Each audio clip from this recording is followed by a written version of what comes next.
ja mēs gribam būt pašpietiekami un iztikt no savas saražotās produkcijas un no tā, ko mēs spējam paši nopelnīt, tad man liekas, viens jau nav cīnītājs un spēlētājs visā šajā ļoti globālajā lielajā tirgu, jo mēs vairs nevaram skatīties tikai Eiropas līmeni, mēs vairs nevaram skatīties arī, kā saka, viena kontinenta līmeni, mums tomēr jāskatās viss pasaules līmenis. Un to konkurences spēku un šo tirgus spēku varam audzēt tikai tad, ja mēs esam kopā daudz, ja mēs varam saražot lielus apjomus, vienādas kvalitātes produktu, kas ir pieprasīts vēlams, jā, lai ir arī kaut kāds tāds sevišķi tirgū vēlams produkts, nišas produkts, jo, te tiešām katram ir jāskatās, bet mēs kā ministrijas darbinieki visi kopā runājot arī, mēs uzskatām, ka kooperācijai tiešām ar katru gadu paliks ar vien lielāku lomu. Vai ir kaut kādi stimuli veidi, kādā veidā panākt, kad varbūt arī es esmu liels mežsēmnieks vai es esmu liels lauksēmnieks ar ļoti nozīmīgiem aktīviem, ka es eju un strādāju šajā kooperatīvā? Vai ir kaut kāda šāda mehānisma, kas, teiksim, liktu man, ka es esmu ļoti liels jau, es atvainojos Latvijas mērogā, nevis Eiropā vai pasaulē, ka būtu tas stimuls, ka es būtu ieinteresēts doties un teikt, es kļūšu par kooperatīvu biedru, nezinu, organizēšu pats savu jaunu kooperatīvu. Jā, man jāsaka, kā es parasti to sāku ar kooperāciju, ir tāpat kā ar revolūciju.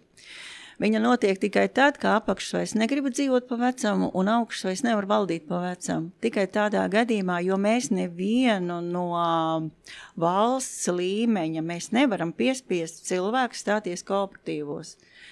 Tas nav iespējams. Vienkārši tā nepieciešamība rodas pašiem. Domājot, redzot, kā citi dzīvo, un ja viņš arī, piemēram, redz, man kaimiņš ir kooperatīvā, viņam ir augstāka cena varbūt, jā, viņš varbūt tās tur, kā saka, viņam ir labāks iespējas, par viņu kooperatīvs parūpējas, viņam tur varbūt iedod arī kaut kādas mēslošanas līdzekļus, un viņš varbūt var, kā saka, izdzīvot daudz tā, praktiskāk nekā, ka es tur viens pats peros.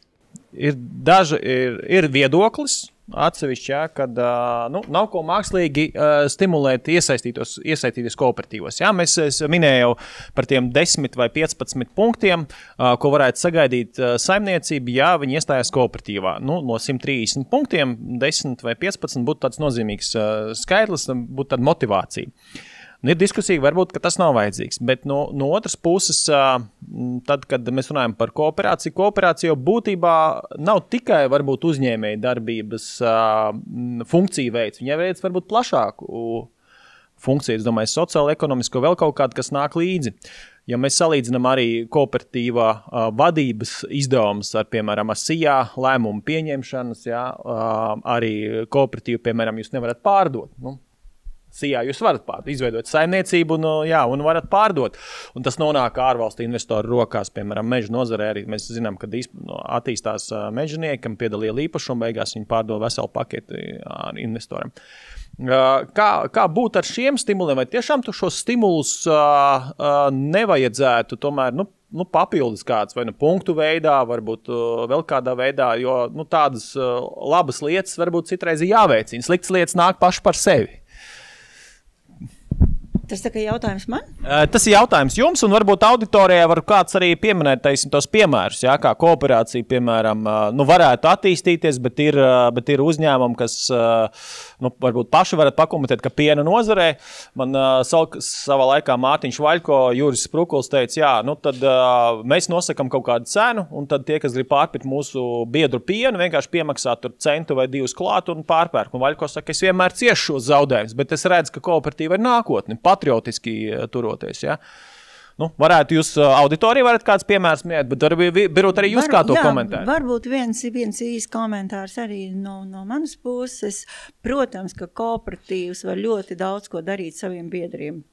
Ļoti daudz, jā. Pirmkārt jau arī var izglītot, var, piemēram, noorganizēt kaut kādu pieredzes apmaiņas braucienu, lai kooperatīvu biedrs redz, kā dzīvo varbūt Latvijā citā pusē, kur zemnieki paskatīties, kā dzīvo Vidzemē, un vidzemnieki paskatīties, kā dzīvo Latgalē, un tāpat laikā arī kā saimnieko Vācijā. Jā.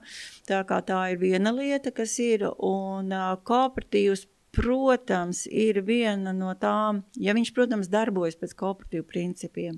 Un tas, ko tu minēji par to 1 centa piemešanu, nu, tas ir brīvais tirgus. Labdien, es tur Andis Malējs no Meža kooperatīva, meža saimnieks. Mums it kā citādāk pavisam ir, bet tomēr līdzīgi ir. Redz, kā ir to atbalstu. Vispār no ministrijas mēs jūtam pozitīvu attieksmi. Tas ir pozitīvais. Te pašā laikā, kad ir kaut kāda, tomēr atrodas atbalsts mums, mēs redzam, ka bez mums nolēma, ka jums vajadzēs šitā darīt. Un mēs netiekam iesaistīti, kā rezultātā, kā saka, labu gribot sanāk ne tā, kā varbūt vajadzēja. Piemēram, mums ir šis konsultācija projekts, ka mēs varam konsultēt īpašniekus, ko īpašnieki ļoti novērtē, bet tā ir jaunā kārta, kur ir attiecināti noteikumi, kas, kā mēs saprotam, paņemt no lauksaimniekiem un īsti neierakstās pat mūsu meža tajā nozarē.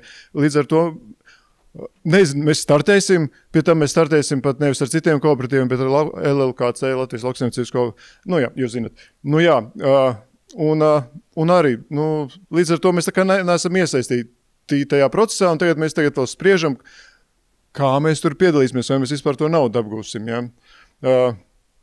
Tāpat arī,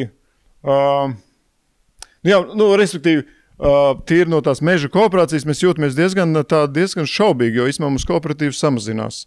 Un tie daži, kas vēl palikuši arī, kas ir maziņi, tā teikt, ceļu ķepeņu saukšana saka, viss pietiek. Līdz ar to mums tā kā prasās, ka tomēr mēs tiekam iesaistīti, jo mēs redzam tos iespējas, kā varētu palielināt to kooperatīvu skaitu, tikai, kā saka, runājamies, satiekamies.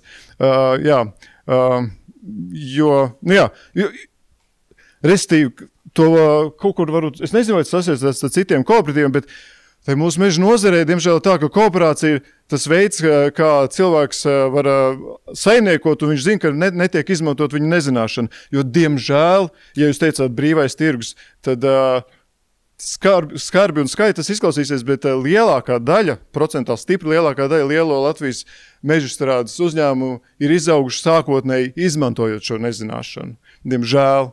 Bet kooperatīvam nav tā opcija to izmantot, jo mūsu īpašnieki ir mūsu biedri. Un līdz ar to mums tā augšana ir grūtāk. Jā. Vienlaikus ir ļoti daudz biedrības, kas varētu kļūt par kooperatīviem, bet ir kaut kāds iemesls, kāpēc nekļūst. Jā, varbūt par to jūsu šaubīgo jautājumu. Nezinu, vai jūs to naudu dabūsiet. Jā. Tas ir apmēram tā, es nevaru vinnēt loterijā, ja es loterijas biļeti nenopērku. Un, ja jūs uzrakstīsiet iesniegsiet iesniegumu, tad jums ir visas iespējas. Bija tā bilde par tiem uzņēmumiem, es viņu tādu vēl nebiju redzējis, un jūs teicāt, ka Latvijas problēma ir tas, ka mums ir viens, jā.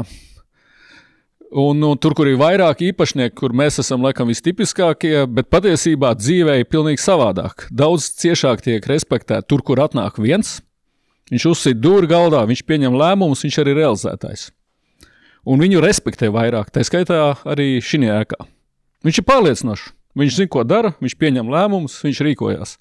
Savukārt, tur, kur ir vairāk īpašnieku un īpaši kooperatīvi, nav nemaz tik vienkārši, un es esmu saņēmis arī atteikums, tā skaitā bankās, jūs esat pa daudz, jums tur neskas būs, jā, kā tur lems. Labi, man ir pieredze un daudziem pieredze, tā ir dzīves realitāte, un nav šī viensaitība tikai zemniekos. Tur viegli atsaukties, viņi tiešām ir vienā sētā. Bet mūsu kopējā domāšana tāda. Tā kā tas ir tas, ko es gribēju viens pateikt aspekts, un arī par šīm pārējām lietām, ka kooperācija baigi skaisti ir sākumā, iet slikti. Jāmetās kopā. Paldies Birutai, to fāzi mēs esam noķēruši. Un tad mēs redzam to otro fāzi Skandināviju. Tur viss ir kooperācija. Kas pa vidu? Kā tam tikt pāri? Jums ir visiem idejas. Mūs sit un daudz. Un tā palīdzība, es biju arī Latvijas pienā iesaistīts. Tā bija tāda ņirgāšanās, kaut ko iesvieda, un tad, kad radās grūtības, tad atstāja vienas pašas, kur ir Latvijas piens, kaut kādiem vāciešiem.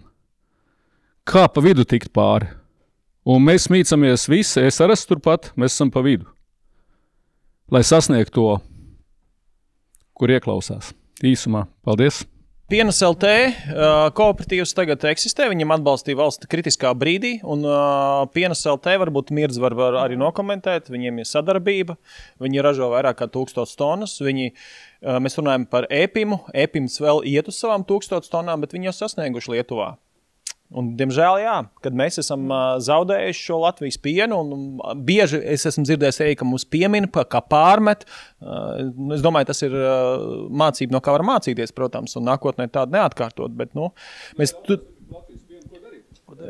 jā, bet mēs arī turpmākā diskusijā tieši arī par šo arī runāsim, kādas ir attīstības iespējas. Jā? Tad varbūt atdošu tev vārdu. Labi. Ja jau bija jautājums Gašpuiša kungam, viņš varbūt var mēģināt pakomentēt ar to, ka cik bankas tad ir pretīm nākošas kooperatīvu iniciatīvām, nezinu, šo pašu pārstrādi vai kaut kādu lielāku, teiksim, šo te apjomu nodrošināšanu, kas spētu. Par kreditēšanu es neesmu tas, kas varēs precīzi šobrīd atbildēt, kāpēc varbūt tā ir bijis, ja? Bet jā, tas, ko var teikt, ka ir nozars arī Latvijā, starp citu, kur šī kooperācija ir, teiksim, aizgājusi daudz tālāk un attīstītākā līmenī, un ir skaidrs, ka tur tas sniedz ieguvumu pašai nozarei, un arī, es teiktu, arī, teiksim, arī bankā es dzirdu, ka tur, kur šī kooperācija ir augstāk, tāpat kokrūpniecība, ja, tur, teiksim, ir arī spēja kreditēt daudz augstāk, ja.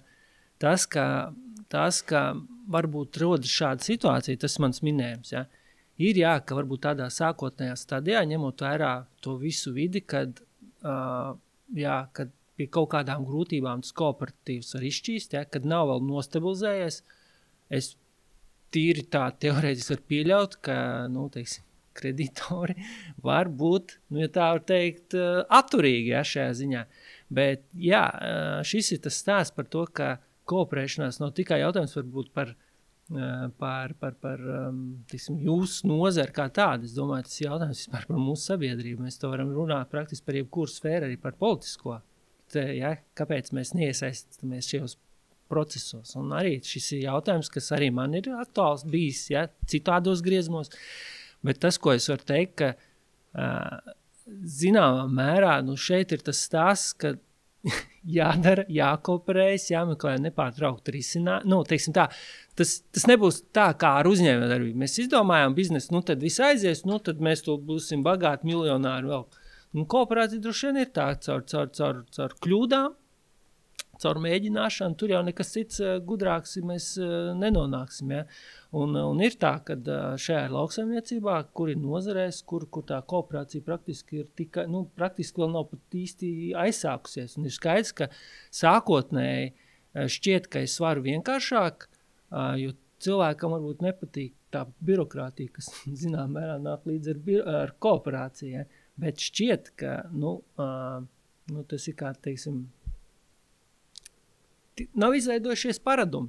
Ja? Tas ir caur paradumu, caur to, ka mēs varam šķietam sākumā, un es teiktu, mums bijušas ekonomikā un dzīvē pietiekami ilgs laiks posms, kad droši vien pašam vienkāršāk bija izkruķīties daudz ērtāk nekā visu laiku saskaņojot un darot, bet es teiktu tā, klausoties, piemēram, visus šos ziņojumus, kas nāk, kas jums ir jādara, viss, es teiktu, vienam to pavilkt, nebūs iespējas. Un tas, ko mēs redzam, arī statistika rāda, uzņēmējdarbība kļūst arvien lielāka, mazie iznīkst. Ja jūs gribat šajā nozarē darboties, tad visu šo te ar tiešo darbību nesaistīto pienākumu sloks tikai augsts, ko būs iespējams izdarīt tikai kooperējoties.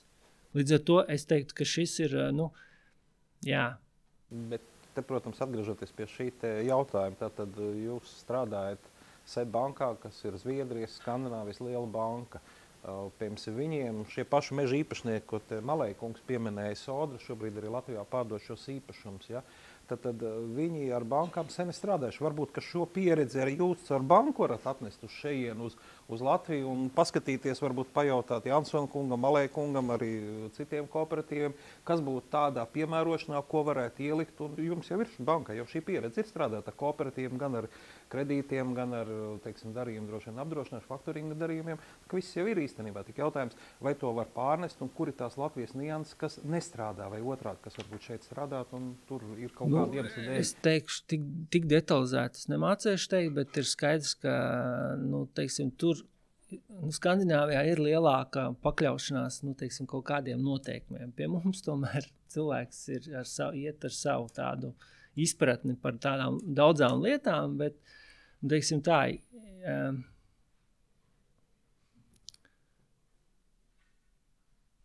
tas, ko es varētu nokomentēt no banku puses, ko es minēju par investīcijām, tad pēc būtības valstī tur vēl ir daudz darāms, lai tiktu izveidot šādu fondu un lai šādu kooperāciju arī, teiksim, caur naudu investēšanu gan kooperatīvos, gan arī, teiksim, dažādos šādos īpašumos. Tur valsts īsti vēl nav pēc būtības ir vajadzīgs valsts mehānismas risinājums, lai tie kooperatīvi, ko Jansona kungs teica, lai viņi no šīs pozīcijas tā kā lēnām nonāktu uz to pārstrādi, pēc tam dziļāku pārstrādi, ar gatavu, jau pēc būtības pavisam gatavu produktu, augstas pievienotās vērtības produktu, ja mēs atkal atgriežamies pie tiem pašiem skandināviem. Zināmā mērā tā tas būtu jābūt, jā. Bet redziet, tas vājais punkts, ka kaut kādā mirklī, kad cilvēks tajā mirklī, ka viņš jūt, ka viņam tas ir pa grūti, vai viņš neredz tūlītē ieguvu, viņš uzreiz, kā teikt, negrib būt dalībnieks. Ko darīt, man liekas, ir miljonu vērts jautājums. Un te es pilnīgi varu piekrist. Man liekas, ka tā situācija var uzlaboties, ja valsts pēc iespējas mazāk jauksies. Jo pati nozare ir tā, kas var nolikt, kā saka, to savu ceļu nospraust, kurā virzienā viņa iet.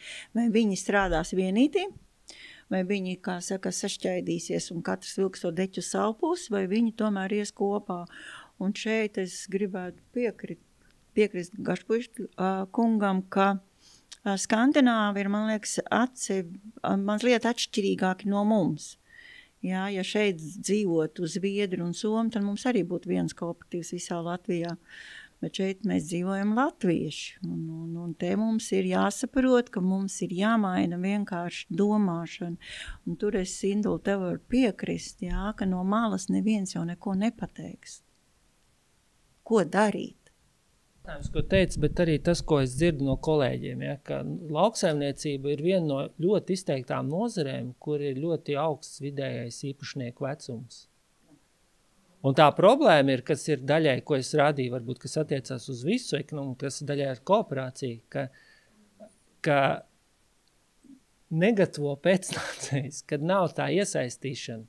Un te jau ir tas stāsts, ka ja jau pat uzņēmējdarbībā neiesaist savā, teiksim, tādus kas pārņēma turpināt to darbību, tad jau ir tas jautājums ar kooperāciju, tas būtu viens no veidiem, kaut kādā veidā to visu veidot. Bet tad jau tas jau ir kaut kāds, ne nākamais, bet varbūt aiznākamais vai vēl tālāks solis, bet ja uzņēmējs domā, teiksim, virs 70 gadiem, ka viņš uzņēmē darbību labā līmenī, bet tur praktiski viņš visu organizē un visu domā, tad tas jau arī tas ir stāsts par to, ar kādu to, teiksim, funkciju tā darbība tur veidojās, jā, un kooperatīvs ierakstītos tajā kopējā domā, ka tomēr tas viss ietu tā ideja, jā, bet šajā gadījumā tas viss pakārtots viena tā, teiksim, cilvēka, tādā izpratnē vai gājienam. Es esmu uzņēmums, jā, bet šeit ir tas tāds, kooperatīvs tu neesi, mēs esam uzņēmums, jā. Un te jau ir tas kā jāpāregulē kaut kādu uzstādījumu mums galvā visiem, arī man, ja, arī citos aspektos, lai tas viss strādātu. Ja. Jo ir skaidrs, ka tajās valstīs, kur ir lielāka kooperācija, mēs redzam, ir valstis, kur kooperācija ir pēc būtības asinīs, vai ne? Ir. Teiksim, tur Izraēla, vēl kaut kur, ja, vai tāpat Skandināvija. Ir tāds, kur, teiksim, apvilkt ap žogu, un es tur darbojos savā lauciņā, ir. Mums kaut kur, tas jājauc kaut kur tie žogi nost, un kaut kur jāmeklē tas ceļš pie kaimiņa. Jā, un varbūt tās man gribas arī pateikt, ka tad, kad mēs plānojam šo plānu, KLP strateģisko plānu, kādā veidā viņam būs būt un kādam izskatīties, mums bija tematiskās darba grupas, tai skaitā arī par kooperāciju mēs runājām. Tur, protams, izkristalizējās tas jautājums, ka trūkst zinošu un spējīgu kooperatīvu vadītāju, kas pēc būtības būtu profesionāls, kā saka, biznesa vadītājs, jā, kas ir profesionāls savā jomā un savā laukā. Pašlaik mēs Zemkopības ministrijā jau gatavojamies nākamam plānošanas periodam, un man šķiet, ka mūsu ministrs ir ļoti pareizi ievirzījis šo, teiksim, to pieeju mainam un zinām to, ka mums būs jāsāk strādāt pie nākamā plānošanas perioda strateģiskā plāna. Mums ir 4 fokus grupas izveidotas, kur mēs ļoti cieši darbojamies kopā ar lauksaimniekiem. Un man liekas, man personīgi, ka tas mums arī kā ministrijas darbiniekiem ļoti daudz ko dod, un arī tā doma apmaiņa un tā teiksim, tā skats uz nākotni, kādai tad mums ir jābūt, jā, un protams, ka ļoti, ļoti grūti ir pateikt, kā tad īsti ir pareizi. Bet, ja mēs paskatāmies, teiksim, konkurences fokus grupā, kur būtības analizējam uzņēmumu līmenī, saimniecības līmenī, plusus, mīnus, meklējam tās visas lietas un skatāmies kopsakarībā arī ar visām pārējiem resursi, tirgus, riska menedžments.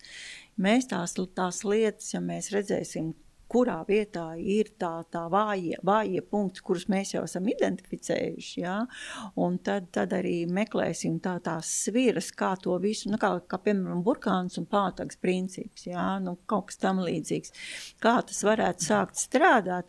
Es ļoti ceru, ka, to domāšanu mēs mainīsim visos līmeņos. Konkurētspējas ir uz tirgus. Ir konkurētspēja, resursu, tirgus un riska. Un riski, jā, ir kopā 4 grupas, jo ministrs gatavojās nākamam plānošanas periodam un ir izveidota lielā grupa, kas ir identificējusi tās sāpes, kas ir, ko sagaida sabiedrība, ko sagaida valsts, ko sagaida mūsu lauksaimnieku organizācijas, ko sagaida no kopējās lauksaimniecības politikas, un tāpēc mēs katru grupu strādājam pie katra šī fokusa.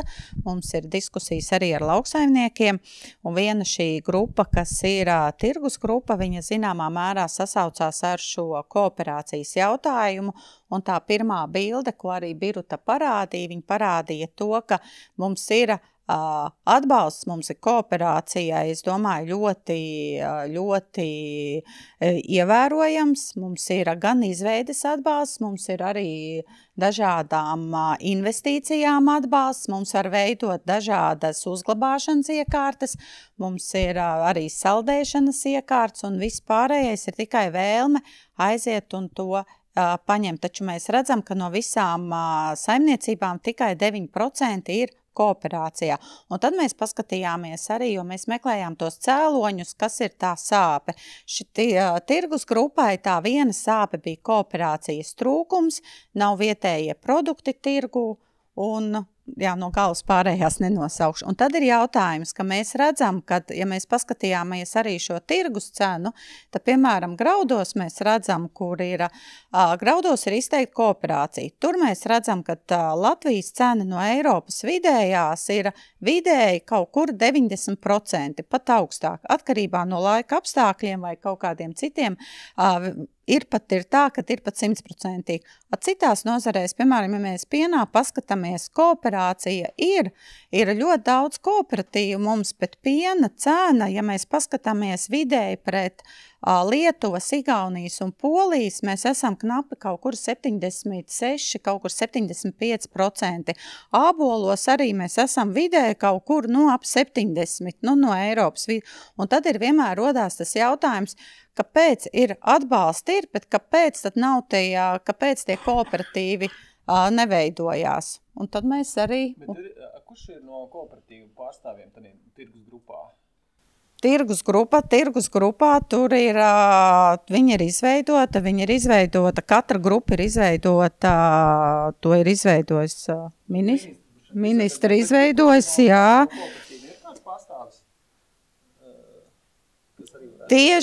Tieši nav, bet mēs darba grupas ietvaros tiekamies arī ar kooperatīvu pārstāvjiem, kas ir tieši kooperatīvos. Ka man ierauga vienmēr saka, ka es esmu lācīts pīpī, jo man vienmēr ir vajadzīga nauda. Es vienkārši gribēju pateikt par pienu, kur ir problēma. Mūsu valstī arī Lietuvā tas ir kooperatīviem maksā tādu cenu par savākto pienu pie pārstrādes uzņēmumu vārtiem. Zemniekiem lielajiem, kad brauc pakaļ pārstrādes uzņēmums, viņš maksā tādu pašu cenu pie viņu fermas durvīm. Ar to mēs atšķiramies, jo faktiski kooperatīvi nepatīk ne Latvijas pārstrādes uzņēmumiem, ne Lietuvas. Tur tas noslēpums ir. Un, lai saprast, ka mēs apraukājam šīs visas ģimenes saimniecības pa tādiem ceļiem, kā mēs braucam, ka tur, principā, tanku jābrauc pavasarī vai rudenī, un ziemā zirgs jāliek priekšā, lai izvilktu no kupmenes ārā. Tas ir ļoti smags moments, un mēs ar maksājām tās pašas viņas pa 10 kilometriem, ka mēs pabraucam pa to maksas ceļu. Tas arī priekš mums kā kooperatīviem ļoti sāpīgs moments. Es šeit necelšu lielās saimniecības, mazās saimniecības. Iet runa par ko citu, iet runa par to, kur Birutiņa rādīja schēmu. 45% pienanieki likvidējās. Jums tas cipars neuztrauc? Pasties, kas darās laukos. Ja mēs esam principā kooperatīva, kas mēs noturam šo sociālo vidi un tos cilvēkus pie dzīvības. Ja mēs nebūsim, tad kas būs? Ja es sāku kooperatīvu, man bija 186 cilvēki, tagad ir 96. Jums tie cipari neuztrauc, kāpēc saimniecības likvidējās, kāpēc viņas pāriet uz graudiem. Tas ir viens moments. Otrs moments, es esmu tā trakā sieviete, kas nodibināja to baltu pienu un sevis ielikusi tādā cilpā, ka es jūtu, ka man tas akmens drīz norauz zem ūdens. Jo nav tik viegli vispār kaut ko sākt darīt. Visas prasības. Mēs nopērkam Elpas bankrotējušo uzņēmumu un izrādās ir aizmetināta kanalizācijas truba. Tā ir attieksme pret uzņēmēju darbību. Paldies, jāpasaka ir Birutiņai, ka tiešām nāca ar atbalstu, kad mums varēs attīrīšanas iekārtas līdz 60%, jo tie 500,000, kas jāiegūda. Jūs pareizi teicat, no kā es varu paprasīt no šiem ģimenes saimniecībām, lai katrs man iedod par 1000, lai es varētu to pārstrādes cehā attīrīšanas iekārtas uzlikt. Mēs strādājam, jāatzīstās tā produkcija, ko mēs ražojam. Ir iegājusi tirgu, viņa garšo, viņu ēd, viņa tīra. Jo tās govis, no kā mēs taisam šo produkciju, tās ir laimīgās govis. Viņām visām ir vārds. Man jāatzīst ar Viļānu, kur ar mājražošanu nodarbojās, sieru ražo. Mēs tiešām darām iespēju robežos. Tagad mēs meklējam Altumā šo kredītu. Kā jums liekas? Kā jums liekas tā attieksme? Nu, ko jūs mazie? Man vienkārši šī, kā lai pasaka, mazie lielie man riebjās. Mēs darbojamies. Nav svarīgi liels vai maz. Mēs dzīvojam, mēs nečīkstam, mēs daram, mēs citam sev punus visādā veidā. Bet vajag saprast to, ka tā cīņa par to, lai šie lauki būtu dzīvi un lai tādā laukos vēl būtu dzīvība. Pietiek ar to, ka visas skolas ir likvidētas. Jūs pasaties, vai pabraucat pa Kurzem, vai pabraucat pa Latgali. Tukšums. Ko dara pienanieki? Pāriet uz graudiem. Kāpēc graudi ir cenā? Viņš var turēt. Piens, viņš šodien ir izslaugts, viņš rītā obligāti jānodod. Tā ir liela problēma. To, ka mēs esam apvienojuši 8 kooperatīvus, mēs sakārtojuši to loģistiku, jo arī nododot to pienu, visi prasa kāds daudzums. Vai tu dod 100 tonnas, vai tu dod 150 tonnas. Protams, mēs izdarām uz Lietuvu. Mēs izvedām uz Lietuvu, kauns atzīties, bet mēs jau nākotnē varbūt to visu pievienoto vērtību varam atstāt arī savā pārstrādē. Tur ir tas moments, bet ja tev nav naudas, kā es teicu, man jāiet notiet pensijā ir, jo es esmu tā paudze, kā tu rādīji jau, kaitnieks, laikam nākošais būs sabiedrībai, bet mēs vēl cīnamies, un ja jūs runājat par to, kas darās laukos, lauki noveco, īstā vārda nozīmē, kāpēc bērni nepārņem šīs piena saimniecības, kaut tie paši roboti, kaut tie paši karuseļi, viņi redz, nevar pelnīt ar to cenu, tie laucinieki nevar pelnīt atbilstošas apstākļus. Mēs bijām tikko pieredzi braucienā Spānijā. Kāpēc es runāju par kooperatīviem? Spānijā zemnieks viens neko nevar izdarīt. Viņam jāiestājas obligāti kooperatīvā, un tikai tad viņš var sākt darbību. Tas pats ir Austrijā. Mēs bijām arī, bija pagājuši vasar Norvēģijā, man tur dzīvo draugi, man izvedā pa šīm fermām, un ko viņi man skaidri un gaiši pateica. Viņš saka, mums valdība uzskata, ka mana saimniecība 70 govīm ir zelta vērte. Var pienākt tik stunda, tas ciemats būs pabarots. Tagad Rumānijā notiek šī trakā nagu sārga un meilas. Kā jums liekas, kuras fermas tiek izskautas? 700 govis iegājas iekšā infekcija, tā ferma ir izskauta. Tas ir traģiski. Un es vēlreiz uzsveru, nevajag skatīties liels vai mazs. Galvenais ir tas, ka tie cilvēki strādā un eksistē. Un varbūt ar no ministrijas puses, protams, čīkstam. Bet, ja mēs būtu miljonāri, mēs nečīkstātu. Mums visu laiku šis piens ir tā kā jūras viļņi. Šeit mēs augšā, šeit mēs lejā, putās un akmeņos atstamies. Mums jāsaprot to, ka vai mums atbalstīs šos ārzem investors, kas ir Tukums, Rīgas piena Komrāts, Valmiera. Covid laikā kādu naudu mēs tiem iedavām? Nerunāšu skaļi, ja? Varbūt tā nauda būtu labāk šiem vietējiem Straupēji iedota, kas vēl mums vietējais, tad būs Baltu piens, Ranka vēl laikam ir vietējā, un Lazdona, atsasvai. Smiltene latviešiem nepieder visa, beidziet. Tā kā arī fakts. Tātad tas ir jautājums par to, esam patrioti, tiešām mēs esam fanātiķi, laucinieki, ka mēs šeit strādājam. Un tiešām emocijas ir augsta vilna, bet jums jāsaprot, kāpēc tas viss notiekās. Tikai kamēr mums nebūs savu pārstrāde, un mēs esam nokavējuši, mūsu vilciens ir aizgājis, Pienas LT ir uzcēlis lielo kombinātu, Igaunija ir uzcēlus, mēs esam nokavējuši. Jūs saprotat, tūlīt taisīsies Bauskā vaļā Viļkiški. 300 tonnas piena dienā vajadzēs. 500. Man rodas jautājums, kurš kombināts paliks bez piena? Kooperatīva pārstrādēji būs piens nodrošināts. Kurš paliksies? Pienas LT pieliek, ka viņam vajadzēs papildus, laikam ar 400 tonnas piena. Jūs padomājiet, kā raus Latviju. Ne jau no Polijas vedīs iekšā. Plēstīs Latviju. Viena daļa ies uz Lietuvu, otra daļa ies uz Igauniju. Tāpēc es tiešām gribu likt tā aiz aus, atbalstiet tos latviešu pārstrādes uzņēmumus, kas tiešām grib, lai latvieši vēl ēstu īsto mantu. Nebūs nekāds. Kas to ir nopirks? Jā, un jautājums, kāpēc vajadzīga pārstrāde, es citēju Imantu. Nāciet, Imants, šeit jūs pats varat pateikt. Viņš maksā saviem zemniekiem 10–15% vairāk nekā vidējā cena. Tā tikai tāpēc, ka ir pārstrāde. Un tas ir tas mūsu iespējams ceļš. Piensaimnieku kooperatīva sabiedrība Straupe, jeb Straupas piensaimnieks, kā no kurš sauc. Man liekas, ka pēdējo nedēļu noteikumu ir milzīga reklāma, milzīgas emocijas par mums ir nākuši pāri. Un tas vienīgi pateicoties tiem, ka mūsu būtībā būtu jāizstāv. Tas ir mūsu ministrijas pakļautībā esošās organizācijas.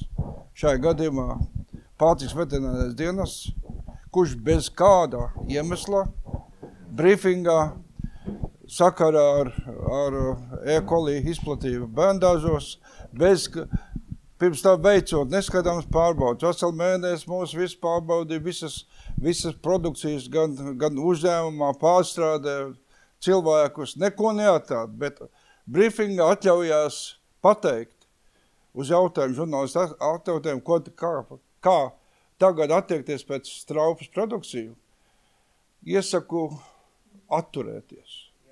Un tas bija milzīgs signāls mūsu klientiem, kas arī atteicās, bet tikai pateicoties tam, ka milzīgs mūsu produkcijas cienītāji, kāds ir milzīgs Latvijā, pacēl tādu, kā saka, ļembastu, tādu arī iesaistot presi, esam palikuši sveiki un dzīvi un turpinām strādāt. Kaut kā mūs jau noraka, paziņo, jūs esat dzem ūdens, un to var padarīt, un to var veikt ar tādu, es domāju, ļoti neapdomīgu un ļoti, teiksim, es nezinu, kā mēs apkoposim zaudējumus, kas radušies šajā visai procesā, vai neiesaistīsim juristus pēc šādām pēc organizācijām, kas atļaujās bez kāda pamatā paziņot, vai ne? Tas bija, es šajā sakarībā varbūt tas nav vienīgais. Mēs esam pārstādes kooperatīvs ar ļoti senu vēsturi, jau mūsu kooperācija jau Straupē jau sākās jau pirms vairāk kā 100 gadiem, vecos Ulmaņa laikos un turpinājās no 96. gadā. Mūsu kooperatīvs šādā viedokļi strādā 32 gadus, un mēs laikam esam tie, varbūt vienīgie patreiz Latvijā, kas visu savu biedru pienu paši pārstrādā un paši realizē tirdzniecībā. Pilnīgi visu. Un varam noturēt augstāko piena cenu ap 10-15% virs Latvijas vidējā. Varam tirgu saražot, tas ir viens bauslis, otrs, kad piedāvāt mūsu pircējiem ļoti kvalitatīvu produkciju. Un trešais mums attiecības bauslis. Mēs nekad neesam izmantojuši banku pakalpojumus. Piedodiet? Piedodiet, jā. Mēs esam attīstījušies tikai ar saviem līdzekļiem, ko paši esam nopelnījuši. Un šajā sakarībā šis gads ir, es nezinu, kā to nosaukt, līdz šim šajos 30 gados neesam tādu pretestību pret mūsu kooperatīvu jūtuši, kā tas ir šajā gadā. Galvenokārt tas ir no lauka atbalsta dienesta puses. Visi projekti, jo vienīgais, ko kooperatīvs nesaņem nekādas subsidijas no valsts. Mūsu vienīgais, kāds atbalstīt savu projektiem, kaut kādu atbalstu ar atbalstu, vai tur ir likvi mani. Tādā veidā mēs varam attīstīties, jo visu mūsu peļņas daļu izmantojam tikai attīstībai. Un arī šajā gadā mēs jau investīcijās esam plānojami 500 miljonus ieguldīt savus līdzekļus. Bet visi tie projekti, kas pateiz attīstībā ir, visi ļoti liela pretestība no lauka atbalsta dienas puses. Sākot ar gadu sākumu, kad mēs piedalāmies kvalitātes skēmās, mums ir bioloģiskā ražošana, bioloģiskā produkcijas ražošana. Mēs ražojam arī Jāņu sieri, kas ir Latvijas, Eiropas atbalstītājs, Latvijas produkts.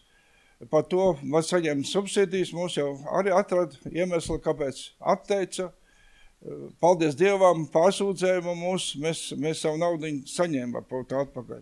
Tālāk, tad tajā pārstrādes, teiksim, tajā kopā ar pārējiem pārstrādes uzņēmumiem tur, diemžēl, jo šīs bija vairāk veltīts eksporta atbalstam, to mēs netikām, bet tālāk sekoja projekts, kurā mēs statējām, jo mums arī vajadzēja iegādāties specializētās mašīnas, furgons, kraus, teiksim, autoparka atjaunošanai, tāpat arī iekārt pārstrādai. Un nākšā projektā, diemžēl, bija tāda noteikuma, kad ja mūsu konkurenti, kas ir, ar kuriem mums jākonkurē kopēja piena tirgus, par šāda veida, teiksim, tehnikas iegādi varēja saņemt 50% atbalstu, tad mums, kā kooperatīvām, pārstādes kooperatīvām, tikai 30%.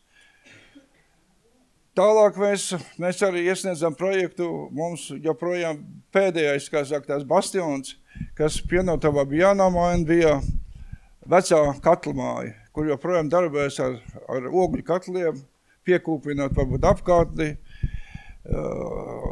Mēs iesniedzām projektu tieši, lai atbalstītu, kas energoefektivitātes paaugstināšanu, jo pārējot uz sašķidrinātās gāzes, teiksim, apkuri.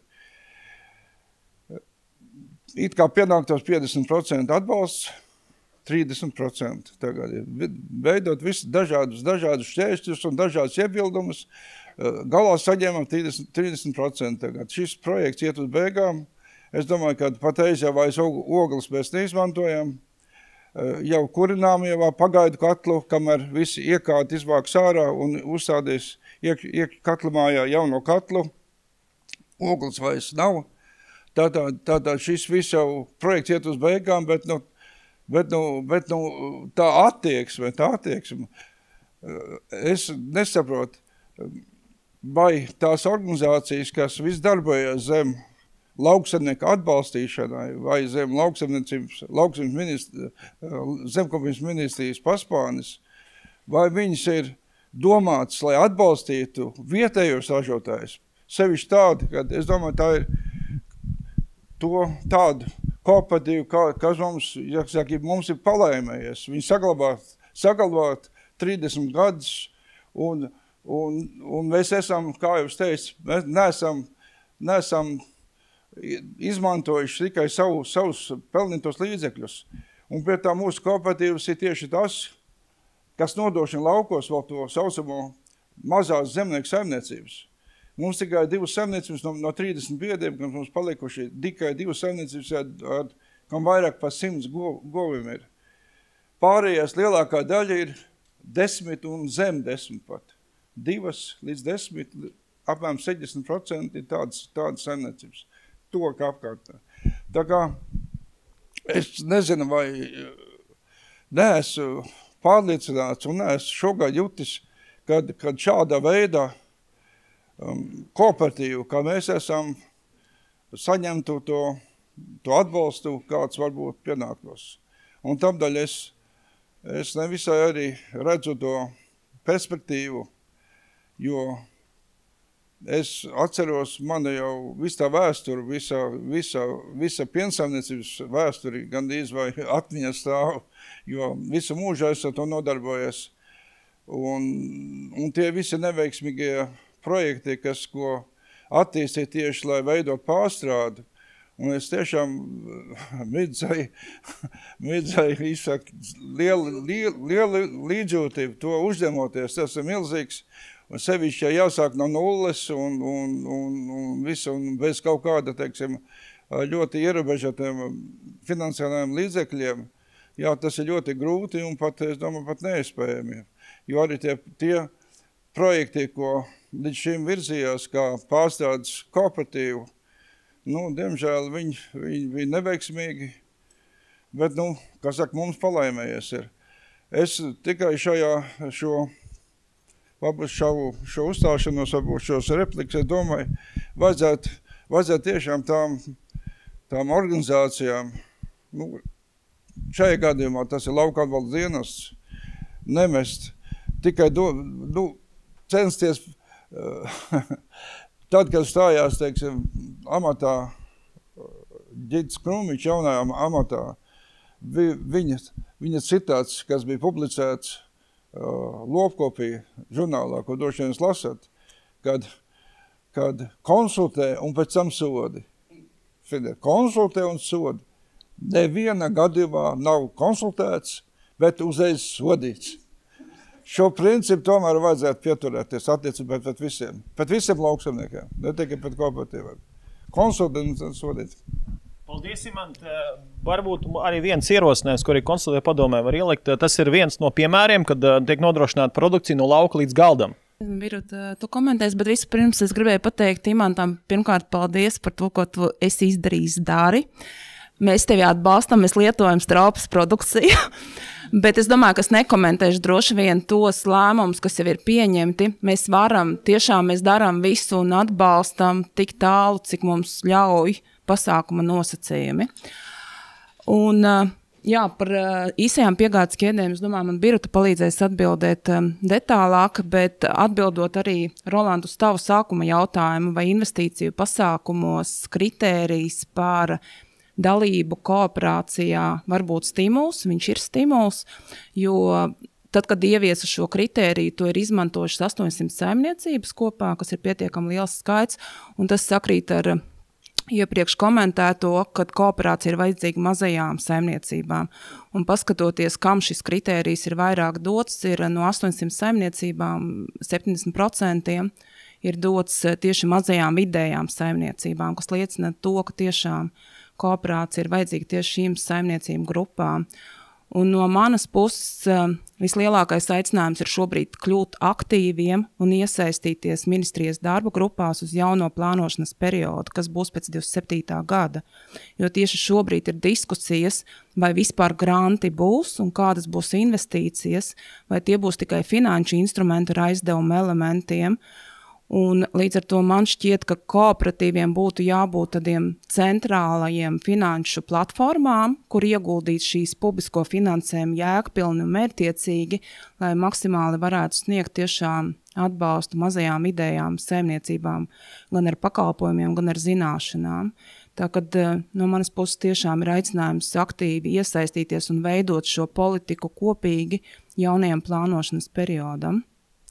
Bet jā, par īstajām piegādes ķēdēm viņš ir jauns pasākums, šobrīd vēl ir atvērts, ļoti gaidam projektus, projektu laikam būs pēc 30. aprīļa, būs zināmi rezultāti, bet mērķis ir kooperēties lauksaimniekiem, vismaz 5 lauksaimniecībām, veidot kopīgu šo te infrastruktūru, lai varētu nodrošināt maksimāli savu saražoto produkciju pēc iespējas ātrāk gala patērētājiem.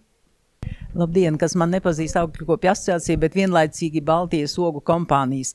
Es gribētu pateikt, kad mēs esam ļoti dažādi un, teiksim, mēs atšķiramies no piena, mēs atšķiramies no graudiem, jo mēs savu produkciju caurmērā, kas attiec uz ogām, nevaram savākt vienā lielā mašīnā un aizvest un nodot kaut kam, jeb noliktavā, lai viņi glabājās.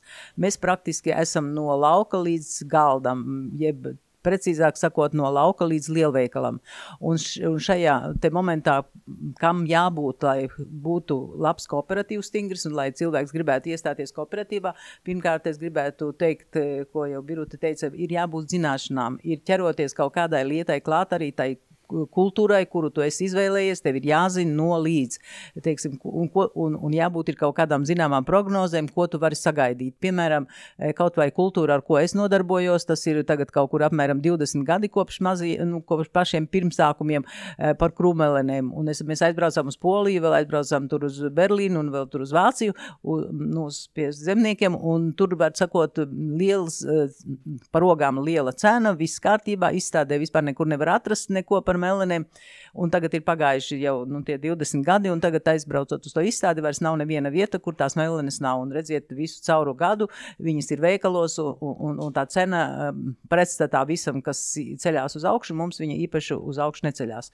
Tagad ir jautājums iestādītās platības, ko tagad darīt, kādā veidā, vai attīstīties, vai tiešām, bet par cik mana saimniecība ir Kūdrājā, tur nekādi graudi neaug, nevarēs pāriet uz graudiem.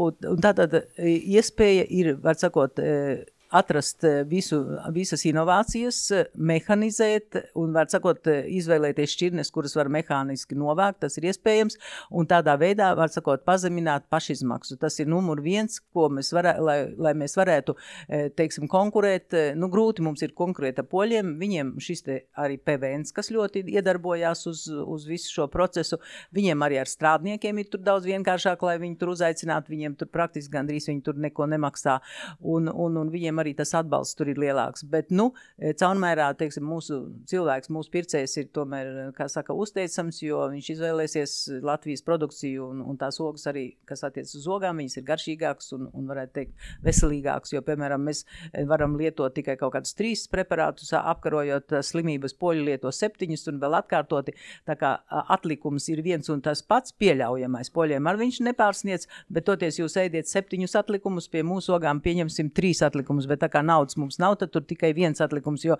mēs nevaram vienkārši atļauties vairāk nomiglot.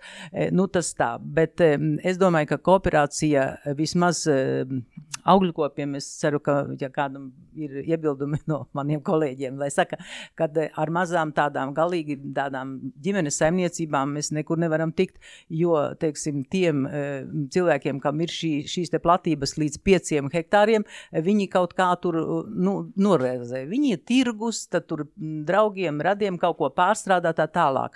Bet, tad, kad jau sākās no 5 un 10 un 20 hektāri, tad, kad tev jau ir tā produkcija tik daudz, ka tu tai vienā groziņā nevari aiznest, bet tad jādomā, ko tu tālāk darīsi. Un tad tā iespēja ir šī te kooperācija. Un, protams, zināšanas, tas ir numur 1, gan par audzēšanu, gan par to sagaidāmo nākotni, kā es saku, tā melanēm, tagad jau viņas, saku, vairs jau tikai kaut kādās saimniecības preču veikalos netirgo, un tā kā zināšanas, tas ir numur 1. Un pašizmaksas samazināšana un, protams, visas tehniskās aprīkošanu un mums lūk šis te klimats, tātad visas laistīšanas, visas pretsalnas un viss tā tālāk. Un vēl gribēju beigās teikt, kad ja spēcīgs ir kooperatīva biedrs, tad spēcīgs arī kooperatīvs. Teiksim, ir jābūt kaut kādiem finansēm, un arī vēl, es domāju, ļoti svarīgi ir, lai tomēr tev būtu tā naudiņa, kaut cik nebūtu, lai to visu varētu sākt. Galīgi pliks, tur ir švaki, galīgi nekā nesanāk. Vismaz apgrozījumam kaut kādam jābūt.